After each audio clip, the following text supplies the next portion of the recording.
गंजाम जिला कांग्रेस पश्चिम भाग पक्षर भंजनगढ़ दलीय समीक्षा बैठक अनुष्ठित हो जाइछि। सभापति दंडपाणी पात्र अध्यक्षतार आयोजित कार्यक्रम एआईसीसी संपादक तथा दक्षिण ओडिशा पर्यवेक्षक जेटी कुसुम कुमार 5 दिनिया ओडिशा गस्तरे आसी भंजनगढ़ समीक्षा बैठक में जोग देथिले। एतरे प्रत्येक बूथ कमिटी सदस्यों सह दलीय संगठन विषय आलोचना करथिले। आसंता दिन में हेबाकु थिबा पंचायत एवं सहरांचल निर्वाचन में दलर सफलता को कर्मी को गुरुमंत्र देथिले। एतरे जिलार वरिष्ठ नेतृवृंद कार्यकर्ता कर्मी एवं समर्थक प्रमुख उपस्थित रहिथिले। South Odisha incharge Srijukta J T Kusum Kumar All India Congress Committee secretary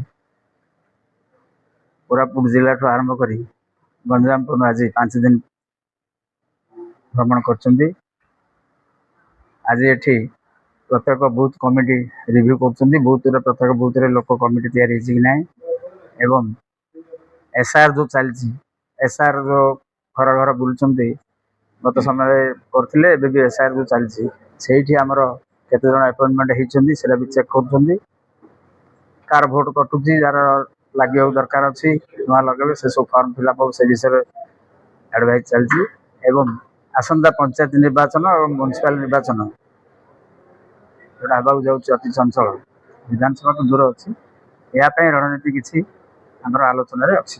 Dakshinanchal स्वतंत्र प्रतिनिधि अमरेंद्र कुमार पट्टनायक का रिपोर्ट ओडिशा टुडे।